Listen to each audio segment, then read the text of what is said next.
partiu para a terra longínqua e ali desperdiçou os seus bens e viveu dissolutamente. E havendo ele já gasto tudo, houve naquela terra uma grande fome e começou a padecer necessidades. E chegou-se um dos cidadãos daquela terra, o qual mandou para os seus campos apacentar porcos. E desejava saciar o seu estômago com as boletas que os porcos comiam, porém ninguém lhe dava nada. E tomando em si, disse: quantos jornaleiros de meu pai têm abundância de pão, e eu aqui pereço de fome. Levantar-me-ei e irei ter com meu pai. E disse-lhe: Pai, pequei contra o céu e perante ti. Já não sou digno de ser chamado teu filho.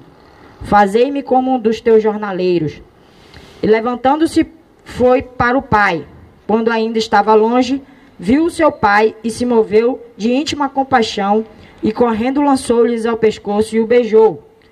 E o filho lhe disse: Pai, pequei contra o céu e perante ti. Já não sou mais digno de ser chamado teu filho. Mas o pai disse aos seus servos: Trazei depressa a melhor roupa, e o vestiu. E pondo-lhe um anel na mão, aparcos nos pés.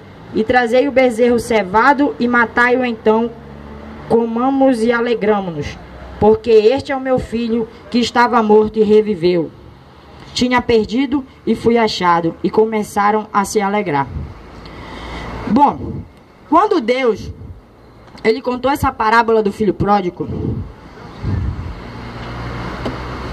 ele, nada mais nada menos, estava contando literalmente a história de um jovem que deixou de ser filho para se tornar escravo. A partir do momento que ele perdeu todos os seus bens, ele passou a ser um mendigo, uma pessoa que dependia de outras pessoas para sobreviver. Ele perdeu tudo, ele ficou sem nada. Pensa numa pessoa que tem casa, que tem tudo do bom e do melhor com os seus pais, perder de um dia para o outro e depender de outras pessoas para ajudar. Eu acredito que muitos de vocês sabem o que é isso. Sabe o que é ser dependente de outras pessoas? Depender, vamos dizer assim, das poucas coisas, das sobras dos outros. Ele passou a viver desse jeito. Então, o que aconteceu? A partir do momento que ele deixou o seu pai, a casa do seu pai, ele começou a ficar com os porcos, a comer coisas dos porcos. Ele ficou literalmente na lama. E Deus, quando ele fala sobre essa parábola, ele nos deixa ciente disso. Então, pela misericórdia do Espírito Santo, esse jovem que saiu da casa, ele conseguiu entender a diferença que há entre o estilo de vida que Deus te oferece e o estilo de vida que Satanás te oferece. Então, existem grandes diferenças entre filho e escravo. Aí você me pergunta: qual é a diferença de filho e escravo? Quando a gente fala de filho, a gente pensa mil e uma coisas. Filho é uma palavra carinhosa. Quando a gente fala de filho, a gente fala de bênção. Eu acredito que quando a gente fala de filho, a gente pode comparar com amor, companheirismo, aquela pessoa que tu quer cuidar, que tu não quer que ninguém faça mal para aquela pessoa. Por quê? Porque ele é teu filho, tu quer cuidar, tu dá a tua vida por esse filho. Então, a diferença de filho para escravo, quando tu ouve a palavra escravo ela é uma palavra forte. Por quê? Porque ela vem da escravidão. Quando a gente imagina escravo, a gente imagina uma pessoa triste, uma pessoa que depende de outras pessoas, uma pessoa miserável, uma pessoa sem Deus, uma pessoa que vive na lama, escrava dos seus... Tem muita gente que é escravo. Tu pode até levar para aquele lado, mas eu em relação a trabalho, mas não, existem vários tipos de escravidão. Existe a escravidão do mundo. O mundo, ele te escraviziona. Ele te escraviziona com o quê? Com o pecado, com o que o mundo te oferece. O mundo, ele é uma prisão. Existem A prostituição, se tu te meter no mundo da prostituição, tu te torna um escravo. Se tu começa a te drogar, a começar a querer provar dessas drogas, bebida, tu começa a ficar escravo daquilo. Tu começa a te viciar, tu começa a ver... Quando tu quer sair daquilo, tu não consegue. Por quê? Porque tu está escravizionado com aquilo. Outras pessoas não, outras pessoas já são escravos por sentimentos. Às vezes tu ama uma pessoa que tu tá... Quando tu vê, tu tá escravizionado por essa pessoa. Tu só vive se aquela pessoa te querer. Se ela te deixar, já era, tu quer morrer, tu entra em depressão. Mas, meu amigo, deixa eu te falar uma coisa. Deus é libertador. Deus, Ele quer te libertar. Deus, Ele não quer te ver nesse mundo de escravidão. Deus, Ele te chamou para ser liberto. Deus, Ele não quer que tu viva uma vida de imundo, uma vida de lama. Ele não quer te ver assim, pelo contrário. Ele quer te ver pelos altos, Ele quer te ver em cima.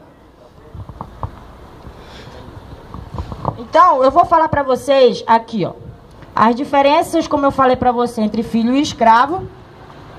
Bom, existem direitos que existem. No caso, eu vou dar um dos direitos em relação a filho e escravo. Um dos direitos é o direito da vestimenta.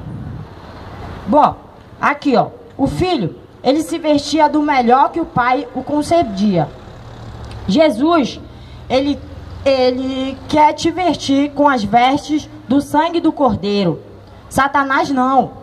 Satanás, ele quer te vestir com uma roupagem de vergonha e de humilhação. Aqui, ó, lá em Lucas capítulo 15, versículo 22, como eu li para vocês, sobre vestimenta.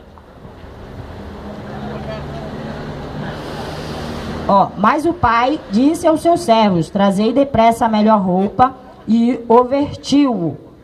O que a gente vê aqui? Que mesmo o filho, deixando o pai o recebeu de braços abertos. O pai, ele vestiu com a melhor roupa, ele deu tudo de melhor para o filho dele. Então, existe outro direito, o direito da refeição. O filho, ele comia o melhor da mesa do pai. O que está escrito em Lucas 15, 23.